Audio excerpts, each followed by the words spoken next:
Hi, my name's Peter. I like motorcycles and motorcycle camping. I took my dedicated GPS off my BMW and mounted it on my Royal Enfield Himalayan because that's the bike I want to do a lot of off-road riding on this summer. I'm planning to do a BDR after I do the Roadbook Rally on Vancouver Island. I was left on the BMW with this holder where the GPS used to be. And so I was going to just take that off when Aoocci contacted me and offered me this unit. So I decided that I would do that. I would take them up on that. But in full disclosure, Aoocci sent me this product for free to try out and do a video about. If you're not interested in this product, then that's fine. Click away and watch something else.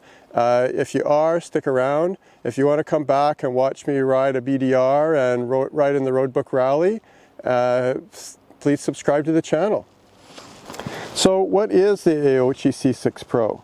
It's a screen that can do three main things. It runs Android Auto or Apple CarPlay, depending on your phone. It can run any app that has CarPlay or Android Auto functionality. That includes most mapping apps, plus music and some podcasting apps. If you're listening to your phone through a headset, you can answer calls and see text messages. That's the same as most similar devices. The C6 Pro adds front and rear cameras, which can automatically save footage in case of a crash, which can be useful if any legal proceedings arise. I'll talk more about the video later. It also has tire pressure monitoring. I've already got that built into the BMW, but it's in bars only. And even though Canada is on the metric system, I'm still thinking in PSI, so I have to convert when I'm checking my tire pressure. A few years ago, I bought an aftermarket TPS monitor for my Africa Twin that cost almost as much as this unit.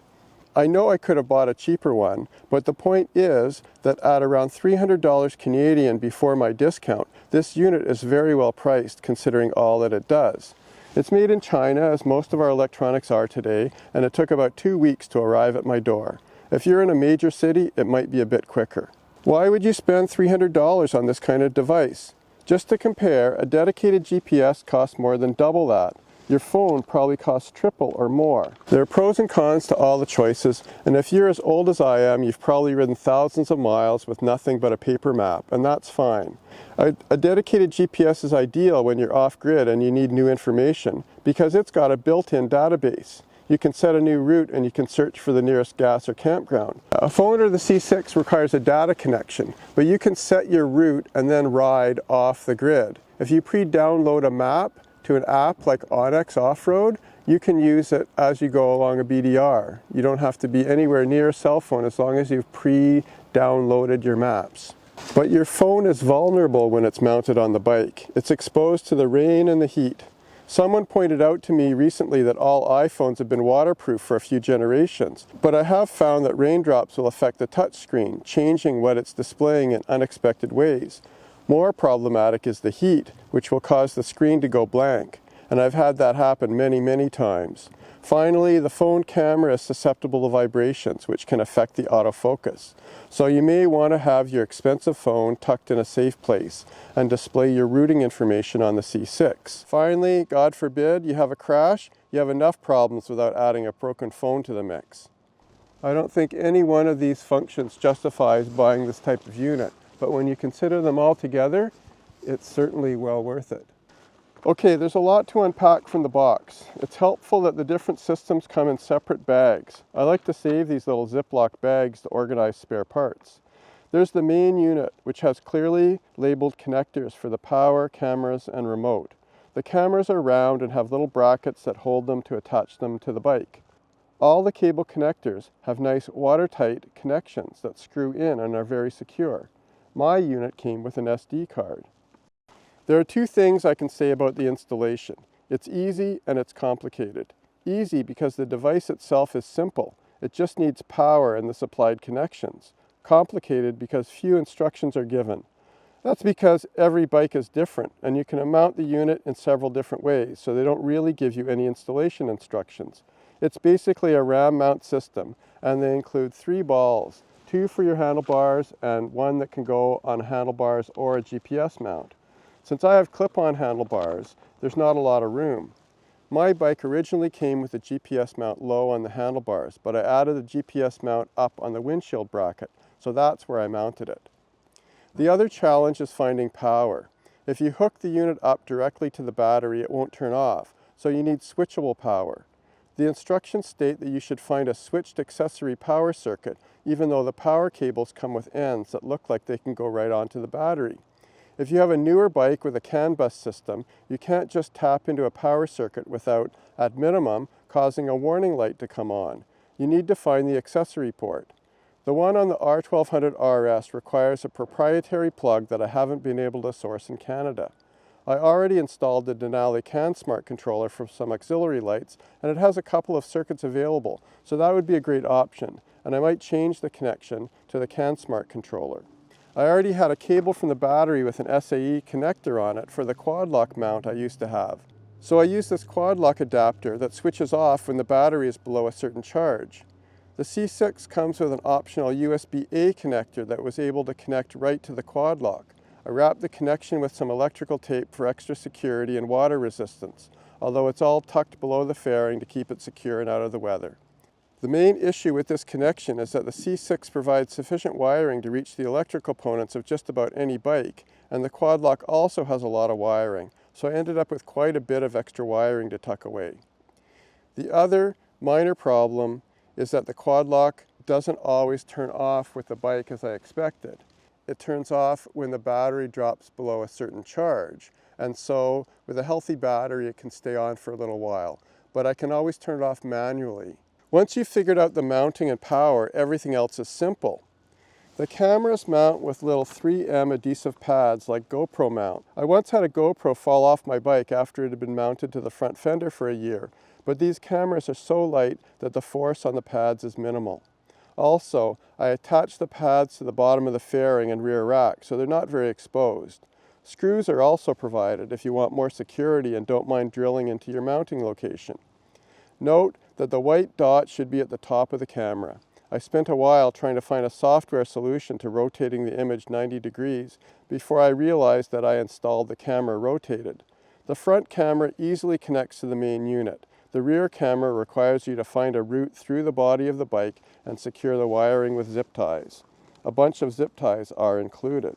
The main function of this unit is to mirror your phone, but there are a lot of details as to how that works. These are the things that distinguish the Aoocci C6 from the competition. I haven't used other products, so I'm not doing a comparison. I just want to give you the details on the C6. When you first set up the C6 with your phone, you connect it via Bluetooth. But then it creates its own Wi-Fi connection to your phone. You don't have to do anything. After that, it will automatically pair with your phone whenever the unit turns on. However, it takes about 30 seconds, so be patient. The C6 states its maximum brightness is 1000 nits. That's similar to my iPhone 14. My first road test was on a sunny day in April and the brightness was fine. There's an optional sunshade that I hadn't installed at that time, but I have it on now. The brightness can be set to automatically vary, so as you go into darker conditions, the screen doesn't overwhelm your vision. You can also lock the screen to prevent any raindrops from accidentally triggering actions on the screen. I found that the screen was a little less touch sensitive than my phone, so I'm not sure how much it will be affected by raindrops. There's an optional remote control with 3 buttons. You can answer calls, pause or play music, and turn the camera off and on. The built-in GPS records your speed, direction, location, and altitude on the recorded video. This is really handy. You can turn on and off each of these data points individually, but if you need the video in case of an accident or legal dispute, then having them embedded in the video file will be really useful. When you first start riding, the GPS takes a while to locate you. On my most recent ride, I went about 2 kilometers before the GPS started to display on the map. You can operate any app that has Carplay or Android Auto functionality. I've got quite a few installed on my phone because I'm always trying out different mapping apps. Here you can see Apple Maps, BRMB, Calimoto, Detect, Gaia, Google Maps, Onyx, Rever, Scenic, Stegra, and Waze. You can launch any of those apps straight from the C6 screen and do whatever you normally do with it. The camera records at 1080p at 30 frames per second, so it's not going to replace your action cam, and it's not meant to. It has enough detail to capture a license plate of a car in front or behind you. There's also a bit of vibration, which can be worse depending on your bike or where you mount the camera. The camera records in discrete segments that can be 1, 3, or 5 minutes long. When the SD card is full, it simply records over the existing files. You can mark a file as locked so it won't be recorded over. You can also set a G-force trigger that will automatically lock any footage that was recorded just before an accident. To access the footage, you need to download a third-party app, which seems to work well. There's a QR code included in the instructions to find the app. I'd prefer if Aoocci developed their own proprietary app just because it feels more secure. The process to download footage is a little slow and it takes a couple of steps, but I found that it took about 30 seconds to save a 3-minute video to the app. You probably don't want to copy all the files, even if you are using them as B-roll for a travel video. You can just select the ones you want. You can also take the SD card out of the device and transfer everything you want manually, but removing the SD card requires you to remove 2 tiny screws from the cover, which sits on the bottom of the device. An awkward procedure, and one that could result in dropped screws in your garage or driveway. I've already lost enough nuts and parts into the bushes off my driveway to build a small motorcycle, so I prefer the software method. The TPS is pretty straightforward. You can set the units to bars or PSI. You can select a maximum and a minimum to get a warning when your pressure is out of range. I like having the TPS just as a safety factor. A few seconds warning of a sudden deflation can give you a chance to prepare for a quick stop or head to the shoulder. A slow leak is just as bad, and a warning can let you know that there's a problem before you suffer tire damage or a loss of control due to low pressure. I also like that it shows the tire temperature, so you get an idea for when you might consider a brake in hot conditions so as not to overstress your tires. So, anti-theft. Don't be fooled. This feature makes it hard to steal the unit from your bike. It does nothing to prevent someone from stealing your bike. Use the normal precautions. The way it works is that the unit is mounted with a special kind of hex bolt. Aoocci provides a tool. It's just like a hex wrench, except there's a little dimple that fits around a bump in the bolt. A normal hex wrench won't fit in. It's a pretty simple solution since not many thieves will have one of these wrenches. Nothing is going to stop a determined thief, but I think the risk is reasonable considering the price point. Is the Aoocci C6 Pro worth it? Well, I'd say considering all the things that it does, it's a good value for your money. A lot of bikes are coming with this kind of thing built in. So if you're like me and you're riding a 2017 bike that doesn't have a TFT screen, the addition of this $300 unit will make your bike up to date and provide you with a lot more functionality. Okay, let's get riding.